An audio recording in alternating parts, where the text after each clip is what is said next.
In the eyes of the world, I am the softest and gentlest princess of the deep-sea kingdom, Marina, the mermaid princess whose very tears turn into pearls.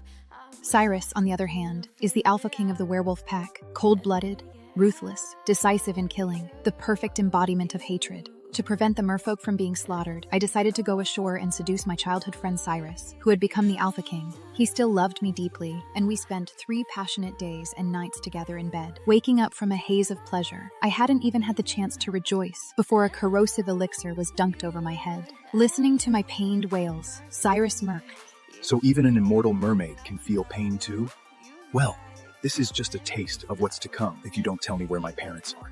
Yes, he was convinced that the merfolk were behind his parents' disappearance. From then on, I was forced to watch him flirt with his mistress, Emily, had to extract my mermaid pearl to help heal her body, was forced to dance barefoot to entertain Emily so that she could sleep. Cyrus hated every fiber of my being, yet always held me tenderly in his arms whenever I was on the brink of death, carefully feeding me medicine. Sometimes, he was cruel. Do you think I'll go easy just because I love you? Quick, continue torturing her. Sometimes, he was gentle. Can't you be good and tell me where my parents are? Silently, I endured his twisted love without a word. Soon, however, these days would come to an end, and I wouldn't have to keep that secret any longer. After all, a mermaid who did not return to the sea after 3 years on land would turn into sea foam.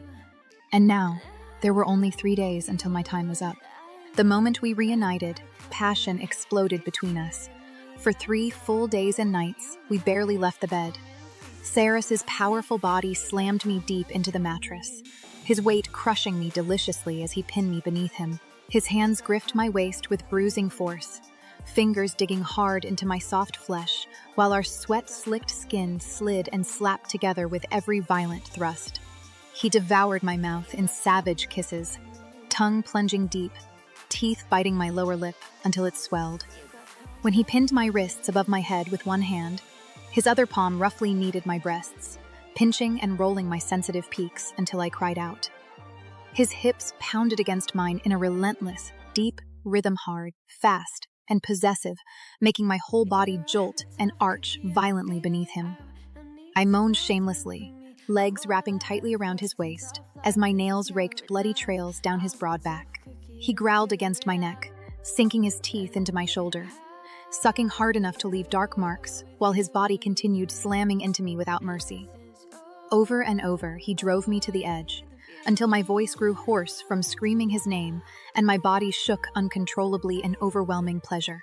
Those 3 days were nothing but sweat, moans, tangled limbs, and raw, animalistic desire. Waking up from that haze of pleasure, I hadn't even had the chance to rejoice before a corrosive elixir was dunked over my head. So even an immortal mermaid can feel pain too. Well, this is just a taste of what's to come if you don't tell me where my parents are.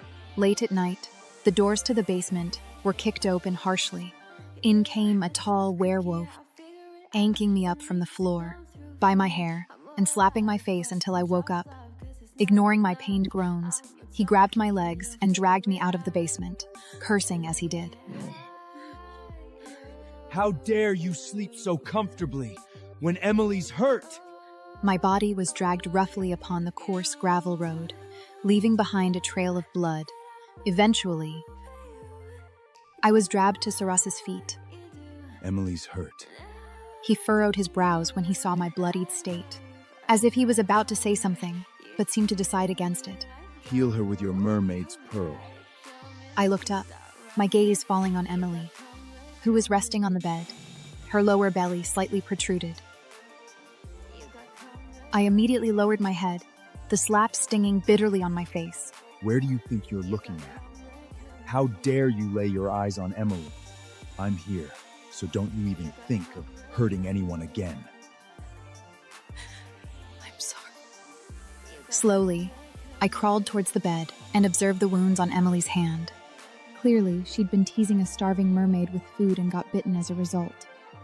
After more than 2 years of torture, I was already familiar with how to heal Emily and treat her wounds. Get out, all of you! I didn't really understand why he did so, but I'd long since given up on trying to understand his intentions. I continued, piercing my chest with my sharp nails and extracting the mermaid pearl from within, trembling from the intense pain that came as a result. Marina, Don't you think you can make me go easy on you by acting pitiful?